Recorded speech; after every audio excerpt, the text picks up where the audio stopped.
안녕하세요. 건축설계 유튜버 아키윤입니다. 지난 시간에 건축설계 도면 보는 법 인트로 영상으로 찾아뵀었는데요. 그래서 이번 시간부터는 본격적으로 도면 보는 법을 알려드릴 거고, 항상 영상이 길어지니까 최대한 빨리빨리 진행을 한번 해보도록 하겠습니다. 그래서 일단 용도 자체를 주거와 비주거로 나누기로 했어요. 물론 세분화된 용도는 많이 있겠지만 크게 이 두 가지로만 구분을 하면 그래도 어느 정도 감이 오실 것 같아서 이렇게 두 가지로 나눠서 설명해 드릴 거고, 오늘은 요 비주거, 그리고 기본 도면, 평면, 인면, 단면 중에 평면도, 비주거의 평면도에 대해서 오늘 간략하게 설명해 드릴게요.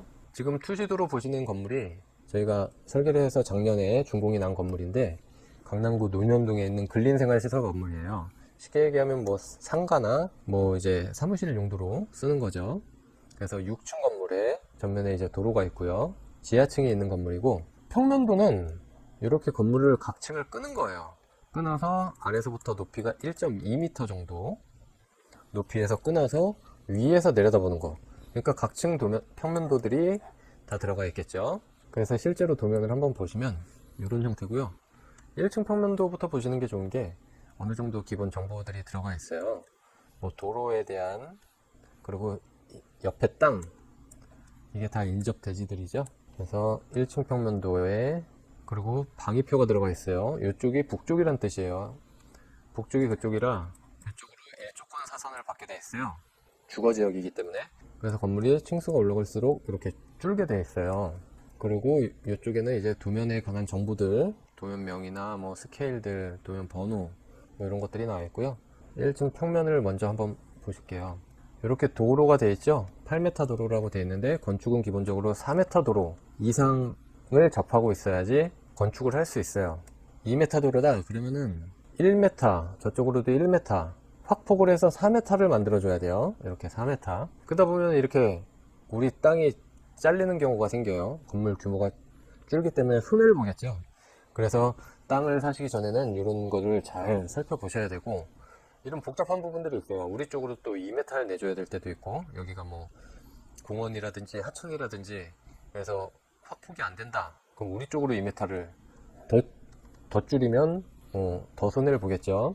이런 내용들이 있는데, 이런 내용들은 나중에 한번 디테일하게 다루도록 할게요. 그리고 대지 경계는 보통 이렇게 2점세선으로 그려요. 그래서 보시면 전면 도로 쪽이 이제 건축선, 그리고 이제 도로 경계선이라고도 하고요.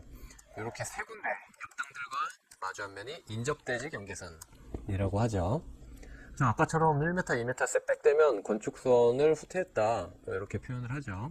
그 옆에 이렇게 Y1부터 5, X1부터 4 주열이 표시가 되어 있어요.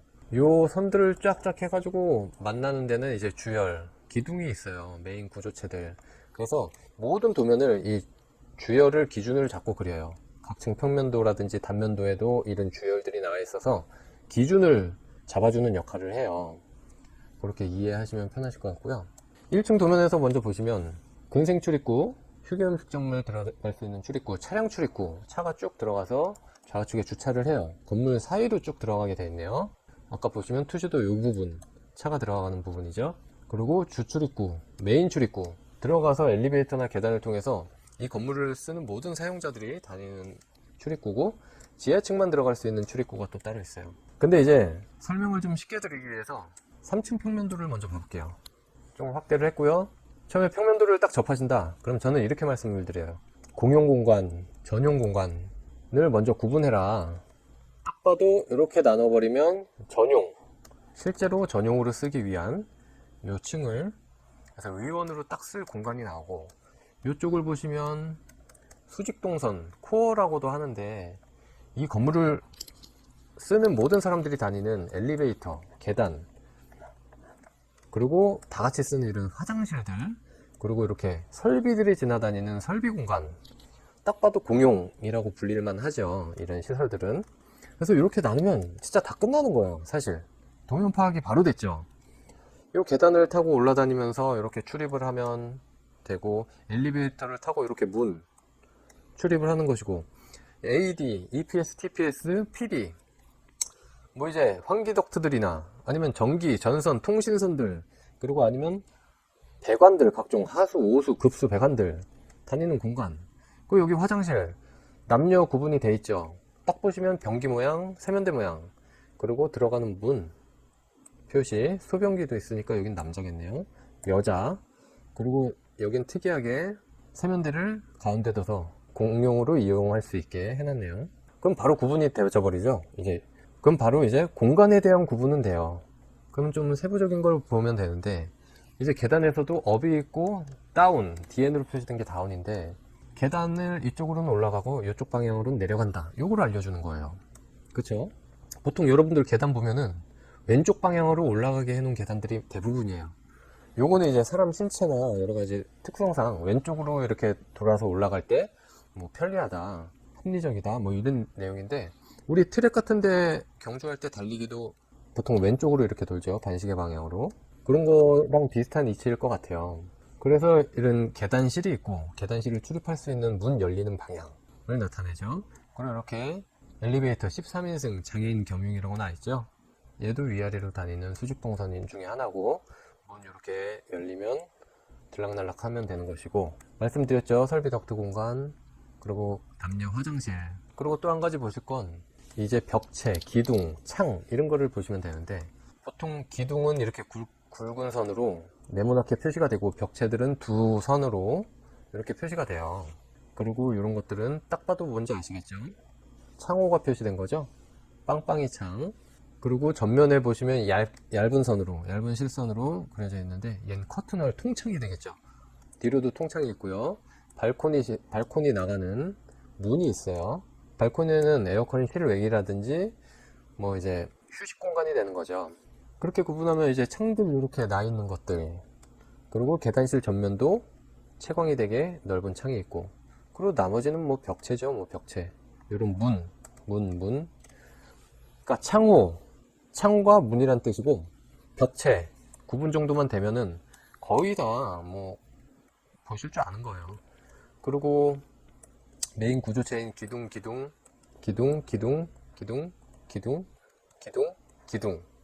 이게 다 이제 보로 연결이 쫙쫙 돼 있어요.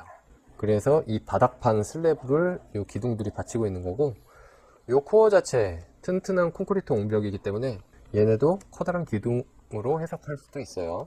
이런 것들에 대한 이제 옆에 치수들이 다 나와 있죠. 기둥 사이의 간격이 얼마다, 전체는 얼마다, 뭐 쭉 다 나와 있고요.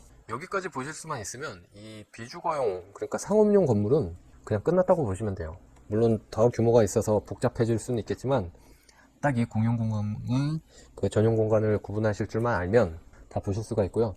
그리고 이제 1층부터 다시 가보겠습니다.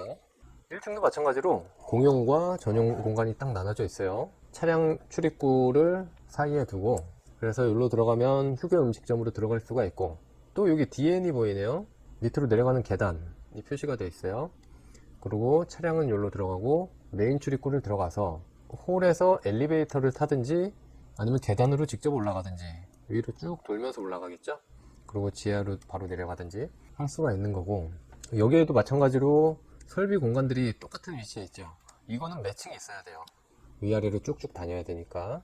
그리고 근린생활시설, 사람들이 쓸 수 있는 조그만 화장실이 하나가 되어 있죠.